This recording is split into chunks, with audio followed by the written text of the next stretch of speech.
think if you take some time to reflect on those questions, you'll realize that in fact, this thing that you view as your identity, which is very different than values, very different than moral beliefs. Identity is this sort of, I don't want to say mask, but it's this sort of garb that we wear. Welcome to The Profitable Table, fed by Woolco Foods, a podcast at the nexus of hospitality, business, culture, and the mind. Now here's your host, Woolco Foods CEO, Stephen Toboroff. Hello, everyone, and welcome to another episode of The Profitable Table, fed by Woolco Foods. I am your host, Stephen Toboroff, and I had a conversation with one of our vendors last week, and she asked me if I was going to be doing another podcast episode on New Year's resolutions and goal setting for the new year, because she had listened to the episode I did last year and enjoyed it. And my initial response was, well, I don't think so, because I'd covered everything that I sort of wanted to cover in that episode. And then I gave it some more thought, and I realized there was a huge dimension to the subject that I didn't cover and probably would not have covered last year, because I didn't really have that sort of thought process in place for myself, that perspective in place that I've gotten over the past year through some things that I've read and a number of conversations I've had. So I felt actually that her suggestion was a good one, and I want to take a new approach on the subject, which is preparing ourselves through goal setting and what I'm going to get into after that, to set ourselves up to have the highest probability for a successful year in business and beyond, but certainly the focus here is towards business. So just as a recap, what I suggested last year, based upon information that I'd read and experiences that I've had and the time I've spent being CEO here and otherwise, that I think setting goals is extremely important. And what I do is I set quarterly goals and I set an annual goal, actually a few goals. So when it comes to the annual goals, I usually will pick no more than 3 big goals that I want to hit for the year in business and 3 big goals that I want to achieve in my personal life. I think limiting it to 3, and you could probably go fewer, is helpful, because you really want to focus on those identifiable objectives that are going to drive the results that you want in your business. So that's what I do for an annual sort of goal setting. And then I also set quarterly goals, because I think it's important to be checking up on what you're doing and have a set of objectives that you should absolutely be marking and seeing progress in a much shorter period than a year. So with that in mind, the way that I approach goal setting, just to go through it again briefly, is first and foremost, it's essential to write it down. So I take some time and I really think about, what are the most important objectives that I want to focus on this year that are going to benefit this business, Woolco? I write them down. Under each one that I've written down, I ask myself, what steps that I'm aware of right now do I know that I need to take to give myself the highest probability of achieving this goal? So, for example, one of the goals that I've set this year for the company is to vastly improve on what we did last year with respect to new customer acquisitions. One of our main goals this year is going to be to onboard a lot of new customers, certainly more than we did last year. So with that goal written down, and I'm certainly committed to it, what steps do I know that I need to take, or that we need to take as a company, to achieve that objective? And then I write it down. Focus on leading indicators, not lagging indicators. Implement an incentive and consequence program to motivate the sales team and the sales manager to ensure that everybody's moving in the right direction.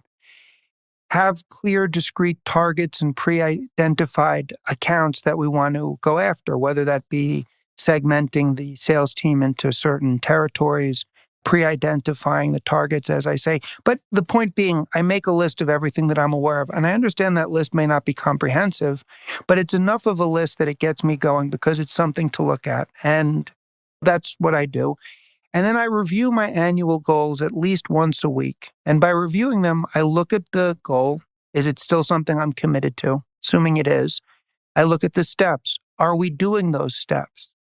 If we are doing them, which ones are working? Should we do more of them? Which ones are not working? Should we perhaps eliminate them? And what ideas or what observations have I had that may have led me to believe that I want to include a different step or 2 steps or 3 steps? So there is a refinement process in there, but I can't stress this enough. Starting the year off with a plan, with a set of objectives, with some real focus dramatically increases the probability of achieving your goal. I mean, on the most basic level, if you don't have the goal, of course, you can't achieve it. But even if we have nebulous goals that we'd like to do X, Y, or Z, the more specific we can get in terms of what our goal is, and then, of course, writing down the steps to hold ourselves accountable and give us some additional weekly guidance, if you will, I think that's extraordinarily important. And then with respect to the quarterly goals, it's the same thing. Sometimes I will have a quarterly goal that could be not directly related to an annual goal, such as successfully implement this new software modification or launch 2 marketing initiatives. It doesn't matter what they are, but it's the exact same process. And you write down the steps and you check them and you measure yourself. That's goal setting, but there's a whole other dimension, or maybe not a whole other dimension, but there's an incredibly important component to goal setting and succeeding in business that I've learned for myself, and I'm working on a lot, which is really understanding how essential it is to fully utilize our mind to assist us in this endeavor. And I know for myself that when I would set annual goals, I would oftentimes focus on, so for my personal goals, it would be related to fitness, trying to hit a certain weight target, trying to achieve a certain benchmark in terms of weightlifting or running. But over the past year, with the amount of time that I've spent reading philosophy and having conversations with some really intelligent people, a few of them I've had interviews with on the podcast that you could look back on, Professor Eric Brown, Adam Michaels from Mama's Creations, Professor Michael R. Katz, and others that I did not have a recorded conversation with. It's really reinforced to me how vital it is to optimize the utilization of my mind to give myself the highest probability of achieving my goals in business. So then it begs the question, well, how do I optimize the mind? How do I approach that from the perspective of a goal setting, if you will, type of dynamic, so that I go into 2025 with a plan to optimize that I can do everything else with, which is benchmark, measure, and really make the most of. Because if our mind is not in alignment with what we want to do and we're not utilizing it, it's almost a certainty that we're going to underperform what we could perform. So the one concept that I've really been thinking about a lot this year, which I want to use as part of my core focus in terms of goal setting, but it's by no means the only one. People can think about themselves and their own perspective of life, their own perspective of themselves, and work on or reflect on whatever they want. But for me, one of the concepts that I've really thought about a lot this year is this notion of identity. And I use the word identity as almost an umbrella term for this sort of inner world that we can subconsciously create, where we're assigning all kinds of significance and import to things. But in reality, the thing, which in this case is our identity, that's assigning the significance and the import, is in and of itself illusory. And I think that by being mindful of that, it opens up a world of possibilities for me to become a much more effective leader and much more effective in my own day-to-day operations. So I guess the question is, let's talk about that. And again, there's other dimensions to it, but I think this is an important one. And I think it's a vital one for being a business owner and a business leader, because if you're unconsciously attached to an identity of yourself, then that identity is going to drive almost every action that you take and almost every thought that you take. So if your identity, quote unquote, is not in alignment with what you want, you could see how it becomes a really difficult situation. So the first thing I would say that I've learned that I think about is that our identity, quote unquote, is not some immutable reality that is part of who we are, in the same way that I know that I have 2 hands and I have 5 fingers. There's no malleability about that. That's reality. I can see it. That's what it is. That's a big part of my existence. That's part of who I am. But identity is not that, because I can ask the question of myself. I can ask it to those of you who are listening. What is your identity?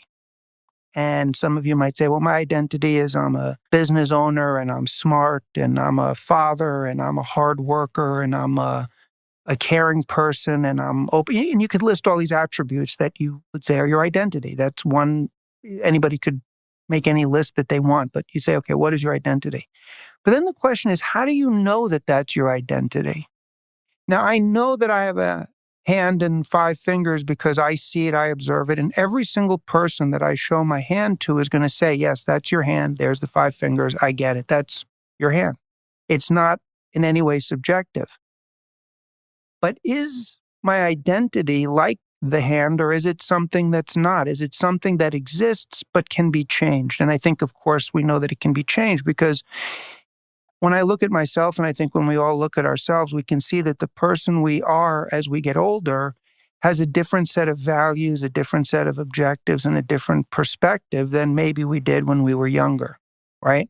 So the question is, okay, what is your identity? How do you know that's your identity? What makes it true? And the answer is it's not true. What it is it's what has been created either consciously or subconsciously by us. Now, why is this important?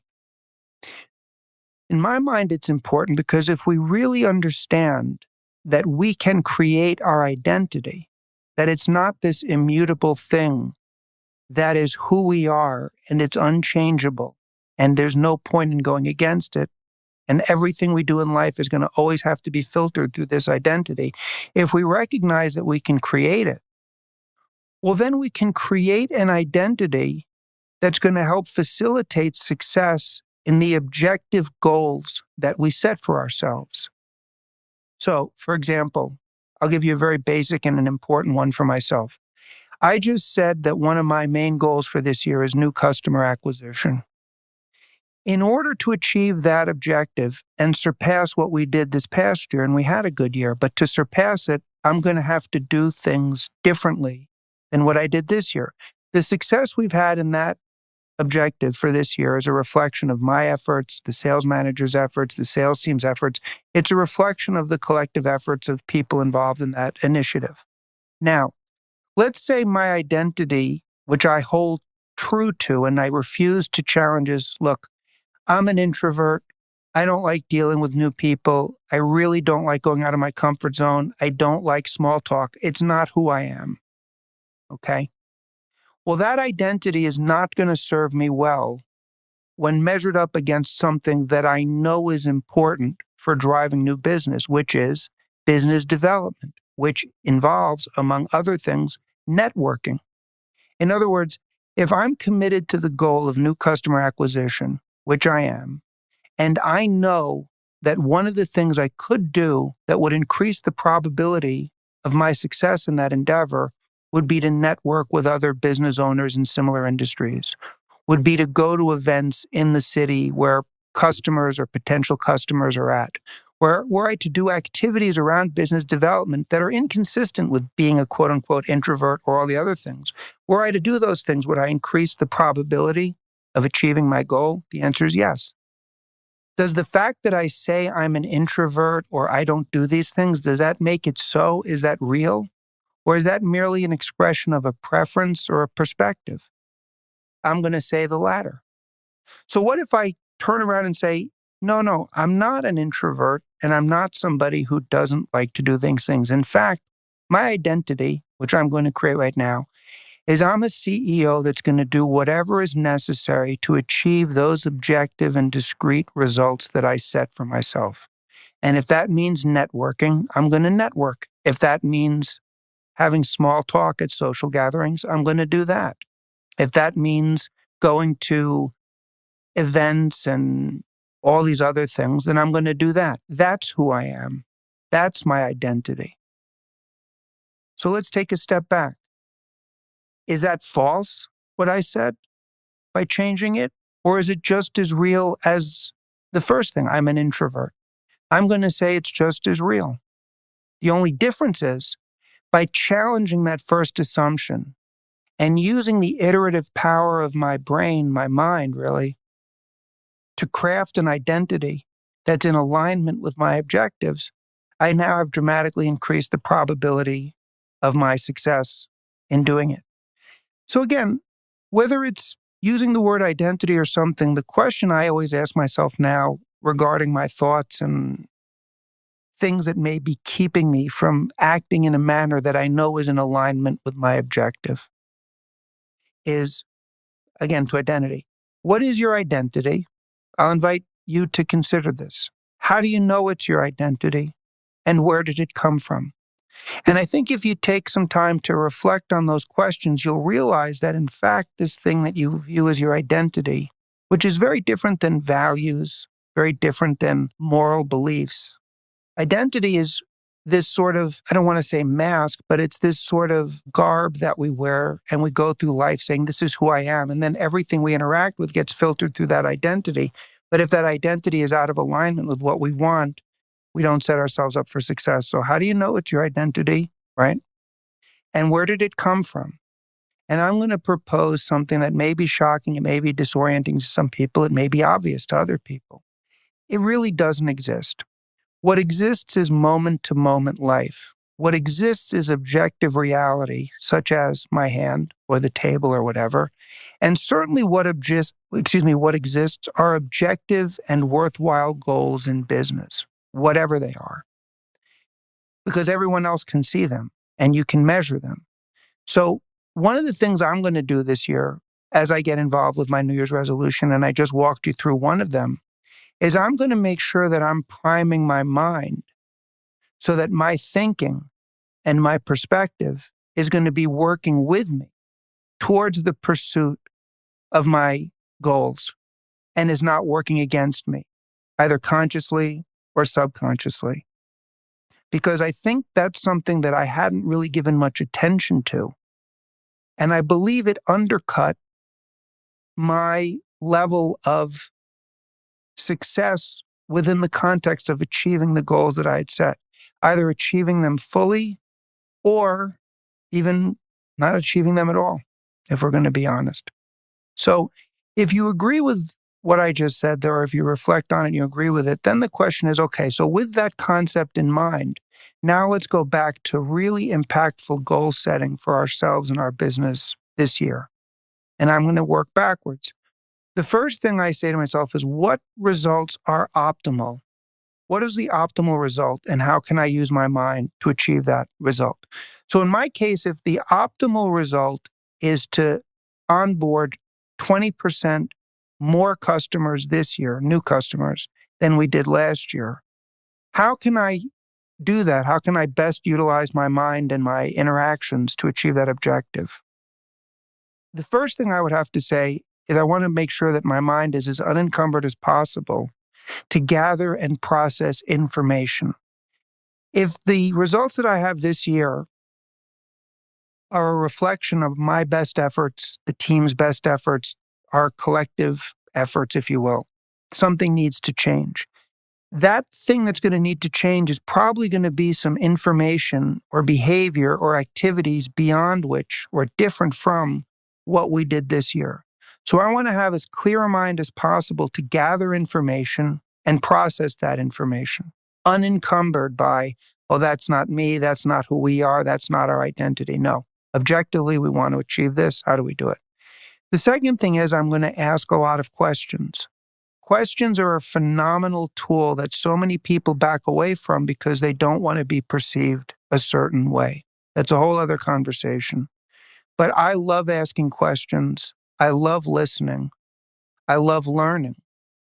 And I'm going to do the best job I can to ask quality questions of others and myself.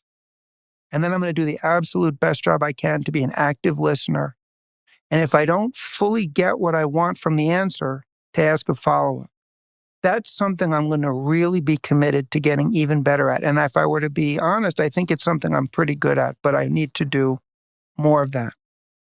And then the final part of it is to work backwards from the ultimate outcome. Meaning, if the ultimate outcome is the 20% increase in new customer acquisition, in order to do that, I have my goal, I have my plan. I need to be fluid and open-minded, but I also need to be decisive. Being decisive is crucial in pursuing any goal. Now, I'm talking a lot here about thinking and identity and having a fluid and open mind and asking questions. But ultimately, the responsibility of a leader, of the CEO, of whatever your job is in your organization, is to make decisions, to be decisive. So be fluid in your thinking, be open-minded, be inquisitive. Then you have to make those decisions, okay? If I'm going to get the most out of my mind, I need to do some things in the physical world that are going to support me in that. What are those? Exercise, proper diet, exposing myself to quality information, not wasting my time with lack of quality, low quality information, stupid distractions, and spend some time reflecting on things. Somebody that I was talking to, I forget who, but they were talking about intentionality behind things. And I thought about that, and I think there's a lot of truth to that. But again, just keeping things simple. If I want to get the most out of this year, I want to maximize my energy. That's going to be heavily dependent upon exercising, drinking water, proper nutrition. But I do believe in taking the time to reflect and to sort of say, okay, this is where we're at. What do we need to do differently? What's working? How is this process going for me?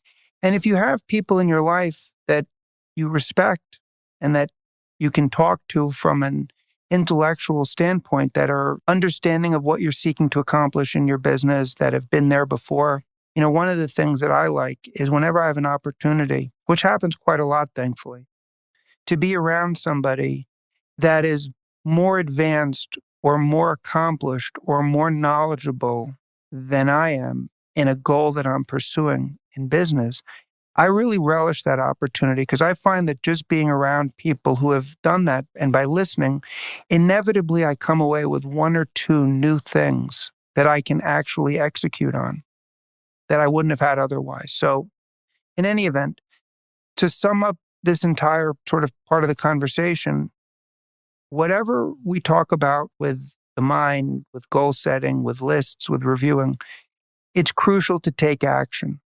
Without action, nothing happens. But if we're going to make the decision to take action, we might as well put everything in our favor so that the investment of energy and time that we put into something will benefit us to the utmost and not work against us. So I wanted to do this podcast because I thought it was a helpful addition. I think about the conversation I had with Professor Brown and some of the other discussions I had, and it really did sort of change my perspective quite a bit this year. And thank God it was a very good year, but want to build on it and always seek to improve. Another suggestion that somebody emailed me, which I'm happy to do, I did it at the beginning when I launched this podcast, but it wasn't really done in a consistent or impactful way, in my opinion. And I stopped doing it. But somebody said that I'm referencing books a lot. I like to read. Reading has been a big help for me in getting more effective as a CEO and et cetera. Would I recommend some books? And I said that would be my pleasure because reading is one of my great pleasures. And it's great. My oldest son came home from college. He's in his second year. And I'm always asking him, what are you reading? Anything good? Because I'm always looking for something new that's going to really either entertain me or hopefully enlighten me. So here are some books that I want to share that had a big impact on my thinking this year and that I think have really helped me, that I'm looking forward to leveraging into 2025. And they're all around maximizing our relationship with or our ability to create the mind or the identity that we would like to help us achieve the goals and objectives we set. So within the realm of philosophy, I read quite a bit of philosophy this year, but there were 3 books that stand out in this particular dynamic. One is Discourses by Epictetus. The second is Meditations by Marcus Aurelius. And the third is Discourse on the Method / Meditations on First Philosophy by Descartes. I read a lot of other books in philosophy this year that I got a lot out of and enjoyed, but in terms of really forcing me to think about my engagement in life and my engagement with myself and using my mind to support me in that endeavor, those 3 books were really beneficial to me. If you're not somebody that likes philosophy and you prefer biography, there's 2 books that I would jump to right off the top of my head that really inspired me and really reinforced the power of creating your identity. And that is The Rise of Theodore Roosevelt by Edmund Morris and the autobiography of Malcolm X. If you look at the life of Theodore Roosevelt or you look at the life of Malcolm X, there is nothing in either of those men's childhood or youth that would have in any way reinforced for them or given them the impetus to become the men they did. They only became the men that they did because they took it upon themselves through faith, through intellect, through a set of personal sort of challenges. They took it upon themselves to create an identity that drove them to become the person they were.